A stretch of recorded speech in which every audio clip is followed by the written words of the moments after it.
No, because Nick is not.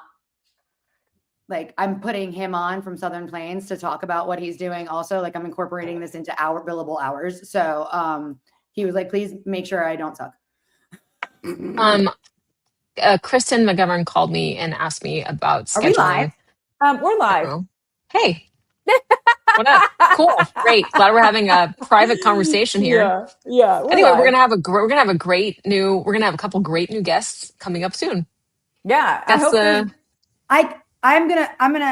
gonna talk about the great guests that we're gonna have next week, or not that I know of yet, but like we're gonna be doing a Health Tech Talk Show, Coffee Talk Collaborative at NIHB. So tribal leaders on galore and stuff. So you guys, I actually have a slide for that, so we'll come up soon. So anyway, we're live. Hello, America. This is normal. Yeah,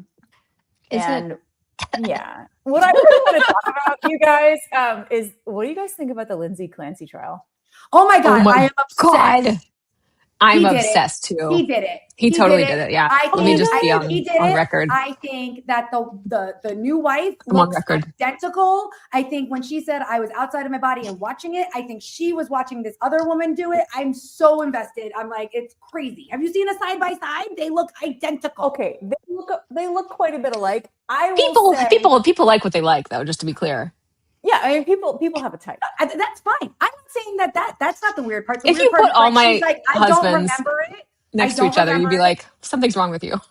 I'm just saying. She said, I don't remember it. It was like I don't remember doing it. It was like I was watching it, and then it found out that one of the therapists that was the prescribers for Lindsay Clancy is in fact the new wife's running partner. Okay, that's too much. Everyone, that's calm like down. a lot. That's like a lot. So I didn't have the theory that it was actually his new woman. Well, I think it's in conjunction with his new woman. Okay, I didn't get there yet because I've mostly been like I was up in Massachusetts this week, so like they're into it, right? Like it is like their thing, and so I did get like a kind of a high dose of it, and man, people are like rabid. Like I just think I think he did it, but in general. Any man who knows that his wife is like basically totally off the deep end with her 3 children and isn't home to help her all the time is like, I just think you suck. Like, I think that's all I need to know. Even if nothing else happened, like the idea that she was like suffering like really, really serious mental, really seriously, like that's just sick, dude. Like, what are you doing? The therapist that was prescribing her was only a therapist for 1 month and switched her prescriptions 30 times in 4 months. Oh boy. That's boy, that's great. That's great. I will say though, her 75-year-old attorney seems like a fucking badass. He is such a badass. He's gonna totally. I'm so. He's all. Did you write this? Where you basically did you search for like how to kill my kids? Like, which is sorry. Trigger warning, everyone. Sorry, content warning. But he's like, did you? That search happened. And also, she's a registered nurse. Yeah, like she doesn't know. They were asking questions about. They were asking questions. The queries were asking questions about medical things, and it's like she's a registered nurse. Like, there's no way she doesn't know what the answer to some of those questions are. Seems a little sus, guys. Anyway, her body temperature was 82 degrees. Just okay, that whole thing. Just say that's like a 6-hour outside in the freaking cold hypothermia type of thing. You guys, there are so many holes in this case. I hope that they throw the book at him, even though this is not the case for that. That's the crazy thing. Like, they're going to have to, I don't know. Like, I don't know what they do. I think her attorney made it into a 2-part, like, you know, is she like, did she? No, this is about her. It's not about him. They already like, I understand this that. Is about, okay. I don't, because you can't double jeopardy. You can't try someone like whatever. I don't know. Try someone twice for the same crime. Okay, well, maybe they bring a case then. I don't know. Yeah, listen, if you're a criminal defense attorney, you may want to drop us a line and tell us how we're getting this wrong. Tell us on the Health Tech Talk Show what's going on. I am like YouTubing and watching it every day after I'm done. Okay, it's like legitimately like my cooking like background noise right now. Yeah, that's what I'm talking about. Yeah, I did hear like in Massachusetts, she didn't enter a plea of insanity. She entered in a not guilty plea because you can't do that in Massachusetts. So if she's not guilty, I think then they can try him. Yeah. Yeah. So I don't know. Well, people of Massachusetts, please do the right thing here because clearly this is a not so clear situation there, and you know, Mm-mm. yeah, this Mm-mm. guy seems very sus. Very Yeah, sus. it's all hyper sus. Anyway, Also, okay. sorry, I'll stop. Great. Oh no, Back up. you can keep going. I was gonna say the best friend, his best friend looks identical to him, and his best friend, when you did side by side of the CVS walkthrough, it's him. It's not Patrick. I'm sorry. Just saying. Jesus. Also, She's he's in wearing deep. different shoes. That's why they have different shoes on. I'm saying that also. She's in deep. She's in deep, I'm guys. so deep, guys. This is so not the topic to start with. I will never get off. I switch to something. Okay, all right. Well, moving on to real life news, which I don't know if it's real life news. You know, we never really know what's going on. But this is Melissa created this image for us. I just want to say, and I was clamming all week, and Lisa was in fact working on selling her home. So these are historically accurate images. They actually are. Yes, they are. That is true. Also, the computer yeah. with the vitals. I don't know what that's about, but that could have been real too. It's I don't know. She said that she was a. What did you say you look like? A health IT realtor. Yeah. That's I like me. that I have a security clamming badge there. It's That's nice. good. You guys, listen. All right, I was trying. I love it. Okay. I love it. I'm here for it. Yeah. If All there's right. anybody who's in clamming enforcement in Cape Cod, I have a hot tip for you. If you are in charge of enforcing these things in the Cape Cod area, just send me a private message. I got some tips for you. You know, see what happens. See what happens. Oh boy. We'll keep you on because it'll be funny. It'll be funny. We do not have a special guest today, mostly just because we just didn't do it. And Melissa was busy in our inbox telling everyone who emailed us that they had to give us money. So it's fine. Come through. Okay. Yeah. Anyway. Okay. So like the kind of big drama, there's a lot of news this week, some of which is more consequential than this, but the big like health tech news drama of the week is that Stat News did an investigation on Commure and alleged some like kind of sketchy practices, some sort of anti-kickback allegation-ish gray area stuff. And Lisa's going to tell us all about it. Yeah. So first of all, like hat tip to Stat News. You know, they are Corey Ross and Casey Ross and Brittany Trang are like really incredible reporters. They've been doing the space, working on the space for a while, and I'd be worried about what they're going to find if they were looking into my personal affairs. This is a really well researched piece that's probably been working on for a long time. And they're talking about some business practices at Commure. Commure is like basically a roll up of a bunch of different companies. If you aren't familiar with the name, you know, they've been under the Commure name for some time, but they also are like basically primarily like a physical therapy EHR, as well as I think Augmetics. Somebody made that up. Yeah, Augmetics is like it's a roll up of a bunch of things. Like they're doing everything they can do on like the back office, like moving into the front office of healthcare automation, administrative stuff. And Athelis, I don't know if I'm pronouncing that right, is their EHR. And the behavior that is alleged or discussed in this investigation talks about what seems on the surface to be like a pretty clear like kickback scheme. And that, again, you know, whatever, don't come for me. Read the article. I'm not alleging anything. They're alleging something that they were like, this seems like it'd be a violation of the anti-kickback like rules. And that is that they were basically saying that they had contracts with physical therapy practices for revenue cycle management as part of the EHR, I want to say, or part of the system. And they were giving them lower rates, like lower billing rates, like percentage of, if they would also take a quota themselves and refer the product to other physical therapy offices. And that's just like, if that's what happened, again, allegedly, like that would not be, as far as I understand it, happens legal. all the time. It happens all the time, but like I don't think it's legal. And so I'm just surprised because, like, you know, that's something that seemed like so on the surface, like not allowable, that any attorney would probably catch it. So I'm just, it's weird. It's actually super common. The issue is if it has anything to do with touching reimbursements by Medicare or Medicaid. Sure. then Right. then That's it where falls the into anti-kickback yeah. Mhm. But thing in comes into like play. across our industry, like people do referral programs all the freaking time. All the Like time. it's Yeah. all the time, everywhere and all the time. I mean, I will say in some states, I would say vendors are more apt to not do it, right? But it's like super common. So I was kind of reading this and I was risky. Seems risky to me. now, here's the thing. Most of like, at least like the big portion about the anti-kickback stuff was focused on, I thought in the story, this Athelis, which I don't know. Yeah, no, that's what I mean. Athelis? Yeah, that's what I'm saying. That's their that's their EHR and RCM tool that I think has primarily been adopted by. It was started in physical therapy, but it does other specialties now too. Yeah. No, I don't know those guys enough to know like what exactly is going on, but there is something with like AI billings and weird Yeah, stuff. So it's about billing, and then you have people saying like it doesn't work at all. Oh, it's actually really terrible. Again, this is all like yeah. reported in the piece. This is all like alleged. Like I'm not making any statement about that. I don't have any personal knowledge, but that was also described in the Yeah. investigation.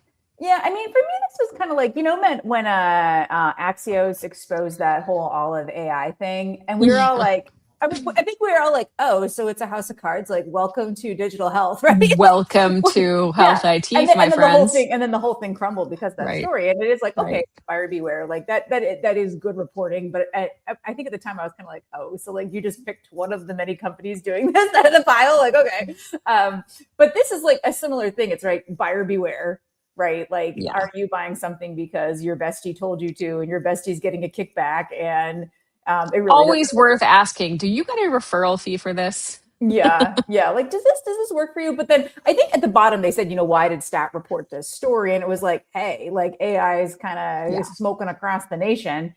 The point of us reporting this was to be like, essentially like, take your time and do your research and don't just like do stuff. It felt very public servicey in terms of the way they were framing it, which I appreciate. I get that. I think it's right. I also think like the other thing that's just really important to know about like anything health IT is like you can completely fuck up an implementation. Like there's like just to be clear, like there is no foolproof like tool or system. There's no full like anybody who guarantees you will have a no problems implementation is a liar. lying. They are lying to you.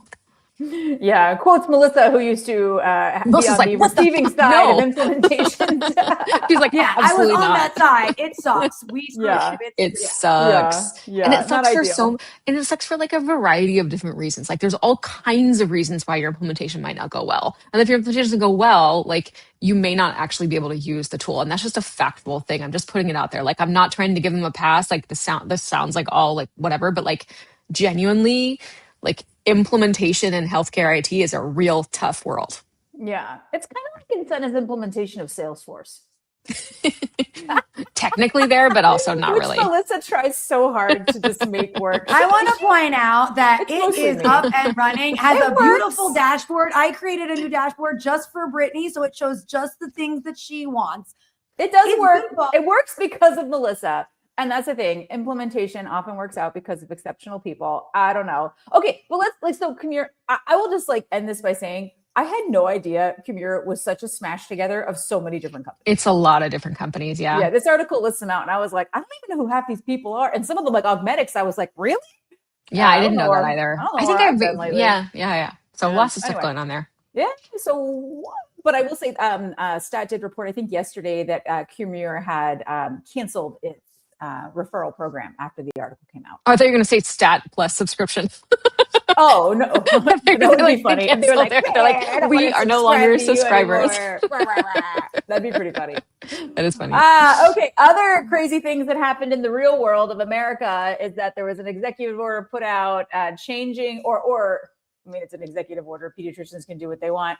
But essentially suggesting significant changes to the childhood vaccine schedule, reducing the number of vaccines down to 11, I think, from 18 to 11. And also suggesting the split up of the MMR vaccine, which I believe does not currently exist. Cool. Like, if you're a pediatrician, are you like, what are these two guys saying to me? I just like, at this point, you're like, you're not a doctor, you're not a pediatrician, you're not a vaccine expert. Thanks for the suggestion? ? Yeah. Like, I just I am friends with very intelligent women who have young children, and they think this is like at this point I've just learned to keep my mouth shut because I'm just like, what is wrong with you guys? Well, so I will say this, like my children are older, and like this controversy existed even when they were babies, and I was getting them shots all the time. And I will say, like, as a smart person who is, like does, sometimes believe in crazy things. I walked into that pediatrician's office, like kind of terrified and kind of wondering if I could ask them if I could change it up a little. And there's a big sign on my pediatrician's door that says, basically, fuck you, you can't do that. Go somewhere else. You know what? Which is their right to say, and you can find somebody who shares your, maybe potentially, if you ask me, incorrect beliefs. If you can't, then that might be a sign that maybe a medical doctor who is an expert in this particular area might know more than you. Just saying. Well, what I'm agree. I think what there's I'm like saying a happy is, medium, right? I think you should be able to have the conversation and still and then be educated as to why not, if that's the case, right? But they can say, ain't nobody paying me for this. Number one. And they can say, number two, like, find a pediatrician who like believes in whatever it is you believe in and go talk to them. Like, they can say, I run a business, in my business, here's the rules that we follow from, they can totally they can do that. And I'm not there saying probably that are shouldn't. pediatricians in different places who will have that conversation, right? What I'm saying is this like general vibe was around, 12 years ago when my kids were. We got to vote here from friend of the show.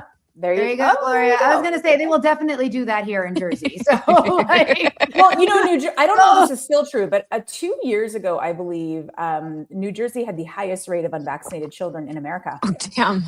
Yeah. No, that's not true. It was Marin County. Well, maybe we're going by state. I'm gonna Google that right now. Yeah, Google it. It was several years ago, and a large one of the arguments for it is like very wealthy parents who like had time to like think about it more and got themselves freaked out. I think it was a true thing. I don't know what year it was.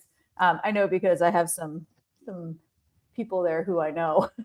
Great. No, but saying this was around Idaho. Idaho.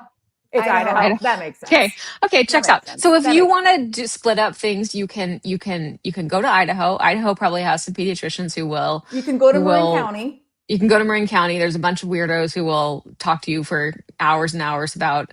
There was a whole massive new functional medicine clinic opening in Marin County. So if that's your jam, like, check it out. Like, we have all that kind of stuff here. Yeah. Go to California, join the promised land. But anyway, what I'm saying is not like that pediatricians can't say whatever. They can say whatever they want. And honestly, like that, like sign being there, I was like, well, I guess I'll just do what they say. Right. For me, it almost like removed the burden. And look how smart and healthy and well-adjusted and kind and sweet your kids are. Everything worked out. Kids are doing great. But so I was saying, like, when this came out, that's right. When this came out, I was like, oh, whatever. Like, it's just an executive order, like, blah, blah, blah. Pediatricians can do whatever they want. And it even tries to encourage states to change. Like, it's a state thing, right? But what this does do is create more scary scaries for parents, because I had the scary scaries, and this was not a thing back then. Like, everybody was telling me basically like to shut up and just do it because science. And now they're saying, definitely don't do it.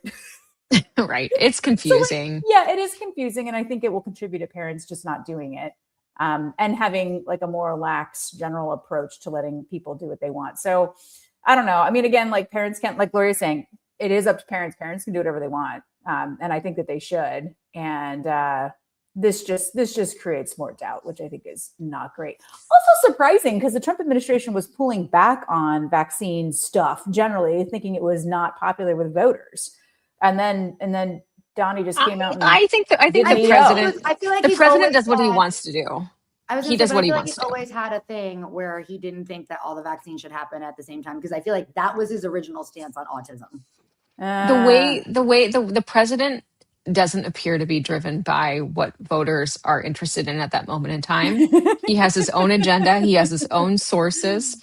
He does more of what he wants to do versus what is like maybe polling or results. I think people in his administration are a little bit more concerned about what voters think, or people in the party are more concerned about what voters think. But I don't think that the president holds to any of that. I think this is very much like him and the Health and Human Services Secretary, RFK Jr. Like, I think this is like their thing versus Do you anybody think, else. Lisa Barry, do you think Erica Schwartz should have resigned when this executive order came out? Ooh, that's a great question. Yes. I think so too. Right. I think mean, so too. listen, like I don't know how. Whatever. Like, You know, we'll do you see. say, "Oh, I'll let this go, and I'll, you know, I'll fix other Just things." keep working. You know what I mean? Like, Yeah. I'll be able to Yeah. make an impact later. Like, maybe. I don't know. Maybe. Yeah, All I know, everyone, is that it is COVID season again. I know a bunch of people will have COVID. If you're watching, you It's a probably have thing COVID. again. It's Yes. really. I actually know a bunch of people. If you're watching, you have not COVID. including the same people that Lisa and I know together who have COVID, but I know a bunch of people who have it. Like, My husband has possibly. COVID now because I have a superior immune system. I fought it off, but he is not doing well, and it's everywhere right now. And then now, I mean, I'm almost like at the point where I might wear a mask inside the train, because it's Oh, wow. people are like bleh, like snorting Yeah. and coughing and stuff like that. It's gross. Not ideal. Well, my kids are back in Gross. school, which means I'm going to get it at least. You're gonna 4 get times. COVID times 400. I'm surprised I haven't gotten it already. I don't really know what's going on, but okay. I don't have this in the deck, but we'll just go to the next slide just to like get a administration-y vibe. What do you think of Caroline Leavitt resigning? And do you think it's because they put her on the plane? I do. I 100% do. Caroline, not my favorite person out there in the world, but what you can say about Caroline Leavitt is that she has been very loyal to the president.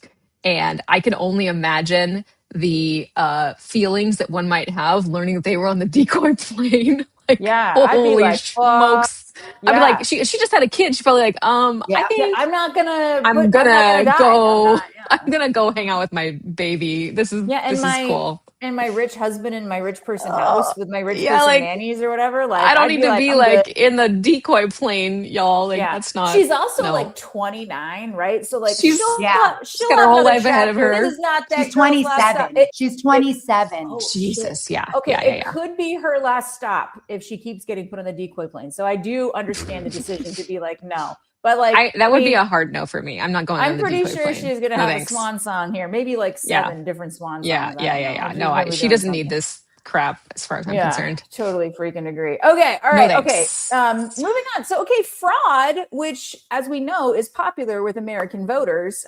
People love that Dr. Oz is crushing fraud. Our friend Kim Brandt's crushing fraud. We are here for them crushing fraud. Apparently, broadly, a lot of these other policies, like changes to SNAP, being one that we've heard a lot about recently. I know Arizona has had big drama llama. Actually, pretty much every state, because there's new rules in place saying if you have any administrative errors in your applications, the state pays. Many states will be bankrupt if, in fact, they have that many errors. So they're just denying people and putting them in the back of the line. So there are current sad thoughts from constituents in various states about different fraud efforts, not necessarily related to Dr. Oz's crushing fraud scenario where he's going after bad guys. This is more about people just generally losing their benefits because they are making small errors or don't really know how to do the application process. It turns out that GOP lawmakers were supposed to put forth some, legislation to be more hardcore about fraud. And many of them are not going to do it. They're wimping out because it's actually not super popular in many states and many of them are on the edge. Whoops. Yeah, I mean, it's not have the guts. This is what political calculus is. This is how the sausage is made. You have to weigh various things. You have to decide whether it's going to work for you and work for your constituents, whether you're going to have, coalitions or partnerships between, different lawmakers from different states and also from different committees and also from different parties in some cases. Like, there's a reason it doesn't always work, but there's a reason why our system is set up the way it is, because you have to weigh various political things to make it happen, including whether you can and should be bipartisan to make something happen. Like, it's intended to encourage that. At least it was back in the day. Senate for sure isn't anymore. But this is the thing, right? It's not just like, ooh, we have an idea and we're going to make it happen. Like, there are reasons why it'll work or not work, and not understanding the political calculus is how you fail. Wah, wah. I also think they're going to make JD Vance the fall guy. This doesn't work out. So poor guy, he's just like it's just not working out for this guy. Fighting fraudsters. Yeah, that's big words. Big words. I know. But I do think generally America is supportive of Dr. Oz and Kim Brandt going for the Totally. bad guys in They're hospice great. and all that. So They're yeah, good. They're doing their tour, whatever. That's yeah, fine. they're doing that. They're crushing it. Oh yeah, so this AI thing, the secretary's initiative to come up with AI stuff. I mean, really, this is second opinion. I'm not sure. Well, that's Ruth Reader. Everybody knows where she's at, but this is a second opinion piece talking about the sprint for AI stuff, largely focused on FDA. And everybody's been asking like who was invited, and this is again like a White House We initiative. know now. Yeah, it's like the same people. It's like Google, OpenAI, Anthropic. It's like all those guys. So yeah, and apparently, according to this article by Ruth, it's saying that a lot of the companies are kind of getting sick of it, like sick of the extra work, sick of the demands, and also like confused about like general, are we regulating this or are we not? Because this is a deregulatory regime. So yeah, what do you I think, think it's Lisa? kind of the same thing, right? It's like the administration can't have it both ways, right? You either you're doing regulation, like real regulation and governance, which to be fair, some of these AI companies have asked for, and you are like totally hands off. But obviously they're realizing, the administration appears to be the White House appears to be realizing that like actually it's a little risky and there's some crazy stuff happening and like there's these new models that can like hack into every system, and actually we probably want to like have some kind of oversight. So they're trying to do something in the middle, and it's not going well, it sounds like, right? Like it's just, and again, like I understand the impetus. I get it. They were like, we're a deregulatory regime, so to speak. Like, we're not going to do all these things. But like, unfortunately, some things do need to be regulated. This is my personal opinion, to be clear. And like, there's a lot of thought and care and work that goes into that. And I just, these are the limits of like asking the industry to regulate itself. The industry does not want to regulate itself, or maybe it does want it to be regulated, doesn't know how to navigate the incredible like competitive landscape which exists right now between these like foundation model companies and also those who are like implementing and delivering and building products and services on top of them. I can't have it both ways. I'm sorry, guys. Yeah, I don't feel like in the middle is like a great move. What do you think of all the AI drama coming out of Silicon Valley with like, Anthropic and OpenAI being like, we can't have open models. They're too dangerous and too powerful. Yeah, girl. We must have regulation, and only our models can make it. I think that is BS, quite frankly. I think it is incredible. BS. Well, the other thing that's really important to understand is like the economy is hanging on by a thread, and it's hanging on by a thread and being like propped up by like AI companies spending specifically on things like data centers. And you only need a bazillion, whatever is bigger than a bazillion, which is not even a real number, data centers, like if you need these massively like consumption heavy models that our great American companies are building. And all the competition is like, yeah, actually you don't need like that much data. Like you can do it for cheaper. And that like puts everything on its head. That means you don't have to spend as much money on data centers. You don't have as many fights about data centers. Data center fights are like crazy right now across the country. Like all different like states and communities are fighting back and being like, no data centers in our community, stop stealing our water, whatever it is, right? Like that's causing huge like fights everywhere. And by the way, it's huge bipartisan. Backlash. It's nonpartisan. Like people in Utah are like fighting back against data centers, like as well. Like it's really, that has, talk about like destabilizing, right? Melissa, what do the people in New Jersey think about data what does New Jersey think? What does New Jersey think? I mean, there's constant arguments going on over here that they don't want them and they're pushing them out. So it's the same thing. Right. And it's the same thing. Yeah. But all that stuff is connected to this like idea that these companies have to have these massive closed systems that just consume more and more information and data. Like it's pushing this whole thing about open, closed, et cetera. It's all putting like their claims. It's putting them to question here. Like, do we need this? And it's also getting super expensive for companies. This is everything I'm hearing. And also shout out to the group chat for sharing these things as well. Like their companies are like, we can't afford a bazillion dollars on Right. tokens for like Yeah. they're like we actually turns out unlimited is not the budget for AI Yeah. tokens. Yeah. Like, Go to okay. DeepSeek. Although I heard DeepSeek increased their prices by like some astronomical amount. They However, should. it's still much less than OpenAI or Anthropic, apparently. Totally. Well, how could it not be, right? Like, so I just think, TBD on all of this, but it doesn't seem great. OpenAI did do a big secondary offering. Like they bought like $7 billion of their employees and shareholders stock back or whatever, because they're not going public right now. And their employees are probably like, I would like some of those billions for me too. Yeah, I would like some of those billions. Mhm. All right. Well, moving on from AI, which we'll get back to later. Okay, the GRASP regulatory pathway has a proposed rule out.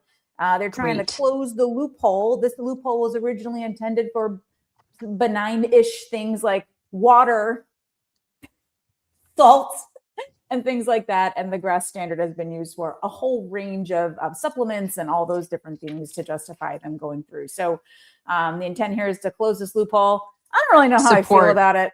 Yeah, I'm fine. I mean, I will say a couple of years ago, I was talking to a bunch of companies that were trying to engage with us on pushing products that were being thrown out to market using a very liberal interpretation of the GRASP pathway. And I was sketched out. So looking at it through that lens, I think this is great. I also want to make sure we keep, I want America to be the best, and I want us to have the best stuff. So I want the best stuff to be on the market. That's what I'll continue to say. The best stuff. The best stuff. So we still have the poop mouth diarrhea. I want you to know I did not look at the deck before we posted it today. And like normally I skim through it and like I know what's going on because I'm actively in the chat, and I'm just, some of the things that are up here today are just poop. Yeah. Poop mouth disease. This is how I've been the most like you, Kat, in this whole story. I have not stopped eating lettuce at all. Like me not either. even like I've probably eaten more lettuce in the last, like, which might be dumb. Like you can say like, hey, you're dumb. I mean, to be fair, California has not been particularly impacted because we source a lot of our lettuce from here. But who eats iceberg lettuce though? Well, it's not just I've been iceberg. eating romaine and a lot of isn't it just? It's not just iceberg. I thought it was a specific. No, Taylor Farms is like a massive brand that has like many other sub brands and many other, like, they're huge. They're like almost as big as Cisco. But they do believe as of right now, which could change any minute, that it is largely isolated to certain types of lettuce that are grown in that farm area. They don't grow patchwork crops. That's not how farming works. It's like there is like a massive plot of iceberg lettuce on those specific farms that has some poop in it. Yeah, and like not ideal. But it did go. That's the thing. The other thing, I don't know, Lisa, I think it was in the Daily. You probably listened to that because you listen to that more consistently than me. But apparently, these farms, it's actually, they do not have to reveal their supply chain because it's proprietary. It's not the farms, it's Taylor Farms. It's the big brand and distributor that doesn't have to. They're the ones who don't. No, they don't have to disclose that, which is like insane. Like I feel like the FDA should have very much the authority to say, I understand you want to keep this like a trade secret, but we are the FDA, and like we won't tell anyone. You just have to tell us so we can shut it down. Like what's up? And that seems really wrong to me. But no, I've been eating more lettuce probably, and so far I'm eating a lot of lettuce. So far, also, I've been eating a lot of shellfish that could be contaminated with biotoxin. I just feel like that's I will probably overcome. true. Exactly. Yeah, Melissa, I agree. I'm with you. I've been eating mostly not. I mean, I never eat iceberg lettuce. Like, other than that, I'm not that big of a fan of iceberg lettuce. Who does that? Also, it's like primarily like Taco Bell and Walmart, isn't it? Both of which of those locations. Yeah. Yeah. A lot of people eat Taco Bell and food from Walmart. I mean, I like Taco Bell, but I also have like, I'm not going to, not too descriptive here, but the poop situation at Taco Bell is not really necessarily caused from the lettuce is all I'm going to say. Okay. Melissa's practicing for her solo premiere next week at the NHIB or NIHB. Taco Bell deserves all of the like big ups. They were very early to like take the lettuce out of the food and like make big changes to their supply chain. So shout out to Taco Bell. I'm not talking poop about Taco Bell poop situation. I'm just pointing it out that it was there. A lot of people like Taco Bell. Anyway, I like Taco Bell. I like a we gordita still- any day of the week. We still do not totally have a handle on this outbreak, is the news. That's right. That's right. So yeah, eat real food until it is going to have Until it parasites kills you. colonize inside your intestinal walls. There you go. Sounds like a plan. That's right. Speaking of awful infectious diseases, the Ebola outbreak is getting one better of and the better. worst on record, according to our friends at the WHO. Non-friends. Yeah, I think we're they're still friends. non-friends. I think they're our friends. We're just not friends with them now, I think is the case. Yeah, it's not great. It seems really, really bad. So that's the story. It's really bad. A lot of people are dying. It's not good. And by the way, infectious disease does not stay within artificially drawn country borders. The end. Well, maybe if we don't, have, not connected to the WHO, it won't come here. It's just like if you in fact have maybe that's the thought process. Contractual definitely how- boundaries are definitely that's how it works. Definitely. 100%. Yeah. This has never been bad in the past. It's never gone terribly wrong in the past. That's fine. Incorrect. That's Moving fine. into the slightly happier and more erratic section of our news show, the Common Health Coalition yesterday, Lisa, you may kind of recognize this program, which is we'll talk about that in a minute. Oh, Common Health Coalition yes. announced a $100 million philanthropic donation from the OpenAI Foundation to put forth what they're calling the Breakthroughs to Follow Through program or initiative, which initially is going to focus on hepatitis C, but then may expand to other conditions. So as for some of these conditions where a follow-up may be needed and people don't get it, or other care may be needed and people don't get it and may be at risk, they are pushing forward this initiative that originally was incubated at ARPA-H. Amazing. And was declined by actually the Biden administration, I think, initially. But so here it is. So that's very cool fantastic. news.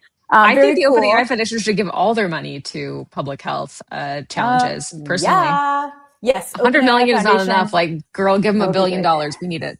Yeah, all the money would be fantastic. That would be great. Yes. So really cool thing. Congratulations to all involved. It sounds like the Common Health Coalition is cooking on a lot of things. It's really cool. Nice. So check those guys out. We like them. Super rad. God bless America. Zeus Health. Apparently QHINs are still real, and Zeus Health is one of them now. It's so weird. We got a go Common Health Coalition. That's right, Catherine. Go, Catherine. She knows. I love her. She knows the sitch. Yeah. Yeah. Nice. Lisa, what do you think about QHINs? Still real?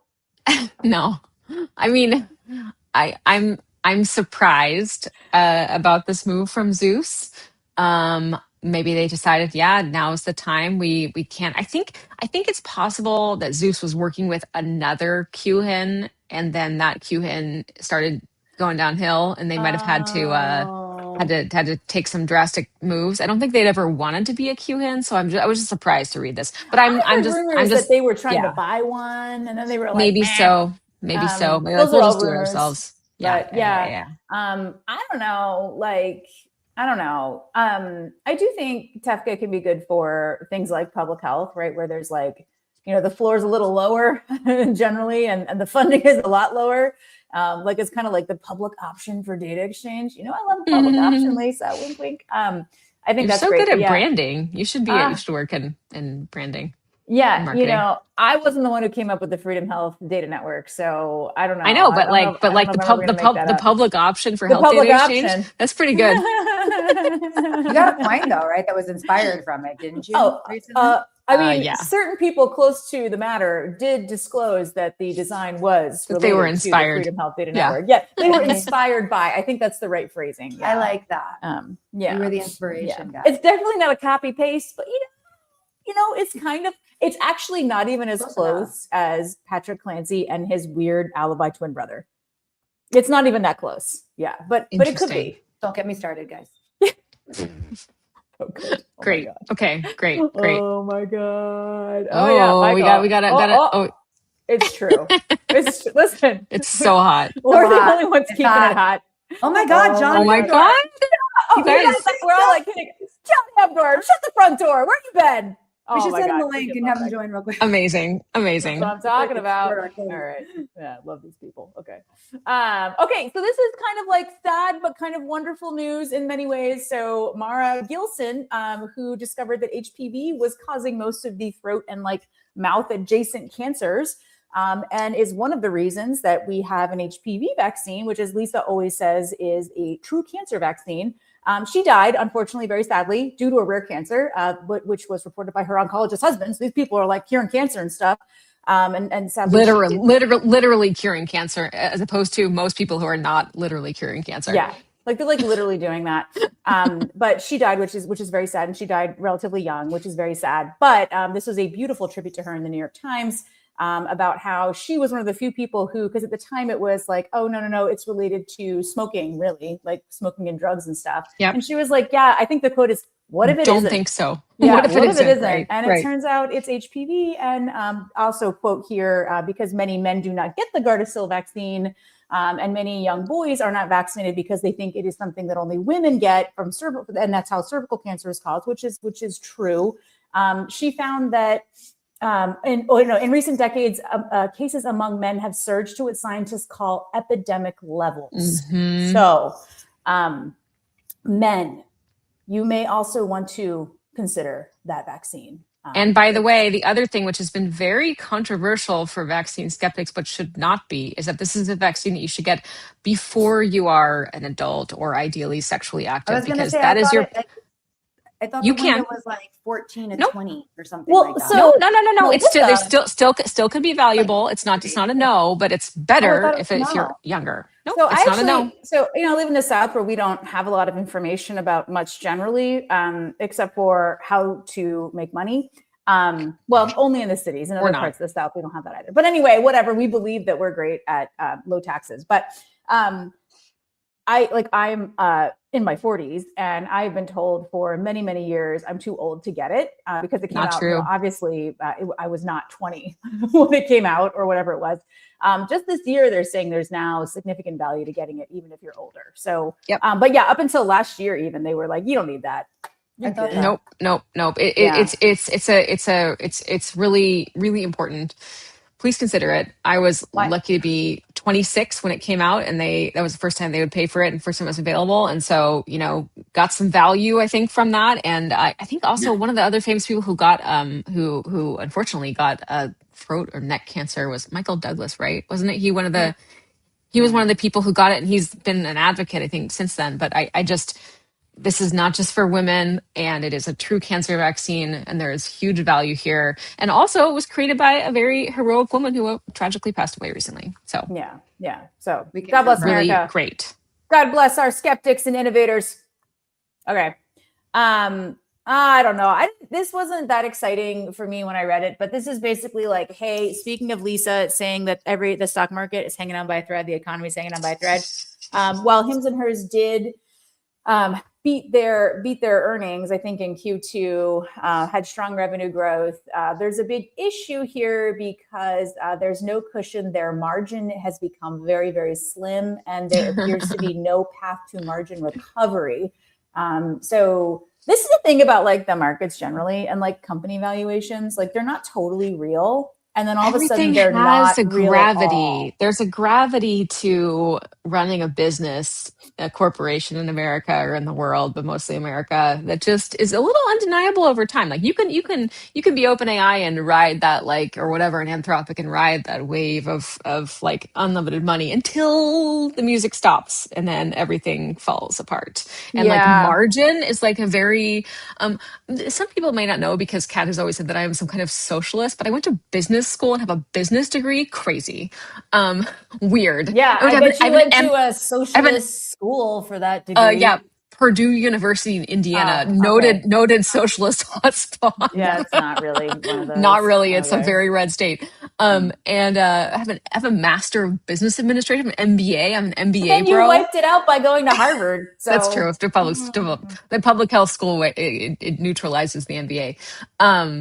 And like, yeah, like this, like having no way to like improve your margins is like long-term growth and profitability, like not so much. But also Yeah. like, what are they doing? They're like trying to sell GLP-1s and they're trying to sell branded GLP-1s because there are like no safe like generics right now. Like, I don't know, guys. Like, what's the value? Yeah. Not I really don't seeing know. it. This is like generally like vibes like this and people continuing to pour money into companies like this is what my dad would call someone having the money disease. Which by the way he has too. But The anyway, money disease. oh, yeah, he's I like, have a question for you, Kat, especially since you run a services business. What is the revenue multiplier on a services business? on a sale, Mm-hmm. usually no greater than 2. Right. And two is if you're like real You're flying fucking high. crushing it. 2.5 if you've signed away your life on an earnout. Yeah. Tell Services me how this business is not do a not make a services lot of business. money. It says here 24x adjusted Lisa, EBITDA. I'm sure they have a tech platform. Uh, I'm is sure. it, is I'm it, is sure it, they have their is own it platform. Anyway, 24x? 24x, baby. you I don't know know. what? We're working on our platform so that we too can have such a situation. I don't know. Whatever. 24x, okay. Speaking of wild things, Lisa, did you know Main Street is currently America's fastest growing company according to the Inc. This 5000? story is like very odd. There were some weird I things am here. I so don't get it. confused. I'm really confused. And there was, and Um, and shout out to HGN because there's a lot of really great discussions there recently. Thanks to their team, have been doing a really good job. And there are more questions than answers on HGN about this one. Yeah, I have questions also. Although I think in my mind I may have some answers to those questions, but Great. they're like our theories on the Lindsay Clancy situation. Like, Stop bringing it up, guys. you Like I have, like know, I'm like itching. I'm gonna get a manicure and pedicure later, and I'm gonna have my AirPods in, Gonna and there's gonna watch be my all the hair. videos oh again. man, I Oh don't my know. God. It's like this is wild. So this is just so everybody knows Main Street Health. Brad Smith is a co-founder of Main Street Health. Brad Smith was also the CEO and or co-founder, I don't know the exact title, of CareBridge, which was the mega deal of I think 2023 or 4. It's interesting. I'm not sure, man. I don't get it. Shoulder shrug. Cool. Well, speaking of deals, we got a lot of we got a lot of questions about this one. Yeah, I mean it's exactly what you see there. It's just a like we heard this was happening. That's it. Okay. Well, I will say Axios does this a lot. They're like, Yeah. hey, following companies are rumored to be for sale. By the way, pretty much every company in our industry is currently seeking money. So, Yes. And they're doing it, by the way, because they're like, ooh, money is going to be less available in the future. Just like a typical, not they being invasive, but they being every company in the space is like, is this going to last forever? We'll see. Oh yeah, and Lisa, we never talked about that article because we didn't have a show last week because whatever. What is it like? It's how many companies are sitting in private equity wasteland right now trying to be sold? Yeah, it's like 300,000. There was a really interesting article that was like private equity cannot sell all the companies they bought and like they can't get exits for their LPs and it's like a huge crisis for them. And everyone probably is like, ooh, poor private equity, but it's like 300,000 plus companies apparently. So yeah, it's a problem. It's a problem. It's a glut. It's a glut. Yes. So Lisa, you put this in our Slack and I didn't look at it, but I figured you wanted me to share that friends at Hospitality are doing a thing. Well, so the way the newsletter or the email from Blake from Hospitality, pal, he was like Eric Larson, kind of famed like person from Tower Brooks Advisors, who's on the board of R1, also in like a healthcare administrative technology company. It was like he apparently like wrote a manifesto, but like a really long manifesto, Eric. It was like 365 pages and sent it to like 100 of like the top like healthcare CEOs and people and was like basically like I don't whatever it's like time to build or whatever they're trying to say, like this is the time for like AI automation to take over healthcare. And so Blake was like, hey, he sent this like top secret manifesto not to be shared to like all these people. And he agreed to come on like my webinar and talk about it. So that's what this is. I'm excited to attend. I just wanted to flag it. It was pretty funny because first of all, I love a manifesto. I side eye the fact that it was 300 plus pages because do you know any healthcare CEOs? I think we do, and they do not read a 365 page manifesto. I'm sorry, that's a lot. It needs to be like 3 pages. Like, Unless come it's on. like seriously juicy. I'm waiting to find out. I cannot wait to hear about it. But honestly, the CEOs who I know in the space are not going to read your 300 plus page manifesto. Like, you need bullet points. Like, come Yeah. on. So this might be the bullet points. Maybe he's thinking we'll put it into Claude and 300 it'll pages just of do. bullet points. Yeah, there we go. Anyway, well, looking forward to Lisa's summary of this exclusive webinar. Friend of the show, Darshak Singhavi, wrote a pretty great op-ed in my favorite publication, the Wall Street Journal.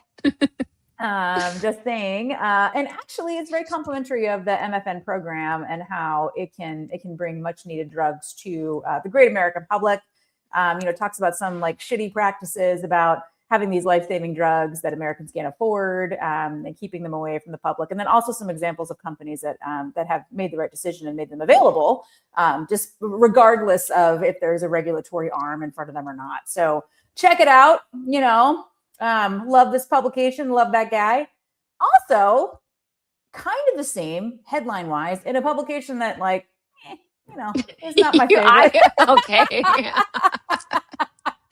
I read the Times more than I read the Wall Street Journal, but this is why it's so magical that we're on a talk show together, Lisa. That's right. This is by Dr. Aaron Carroll, who is the CEO of Academy Health. In true, I know there was some criticism about this article structure. In true New York Times fashion, it is structured as big drama up front, and then at the end, not so much drama. The title, the headline really does not appropriately reflect the content of the op-ed. Just to be clear, this article is about the administration taking away health services research money via the Agency for Healthcare Research and Quality, ARC. Yep, got that right. Yeah, you got it. And a lot of the comments, and I think rightfully so, right? And I work with Academy Health. I'm their co-chair for Health Data Palooza. I think the big criticism here, and Lisa, you help me if I'm not paraphrasing it correctly, is that is this really where we should spend? Is this really going to innovate U.S. healthcare by pushing out a funding health services research grant, or could this be used in a different way? I think the biggest problem with research like that, first of all, I believe, as you probably know, that the U.S. government should be funding all kinds of research, including basic science research, including health services, all those things. But I do think that there is definitely a need for more translation of research into actual things that will improve outcomes.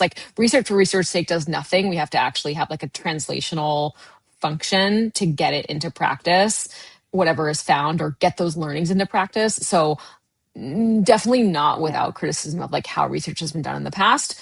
But I do strongly believe that we should be funding it. So, that's fine. And healthcare safety and quality research, come on, dudes, that's pretty important. Yeah, I agree. And there's been a lot of talk about what was formerly known as ARC moving into NIH, and consolidating a smaller agency that is kind of out in the middle of the deep blue sea. And I know Academy Health has strongly opposed that. But I do wonder if that's because they want the world that the world was in 2024 and are unwilling to consider how it could be made better, or if there's actually a true rationale for it not being over at NIH. Mm-hmm. Yeah, I can't imagine that health services research will ultimately go away entirely, but it does sound like that the administration is not so keen on ARC. Yep. Yeah. That's true. Yep. All right, moving on here. What we got? Oh, yeah. Okay, so you may notice Melissa was here for the entirety of the show. That is because she's practicing, because next week, right?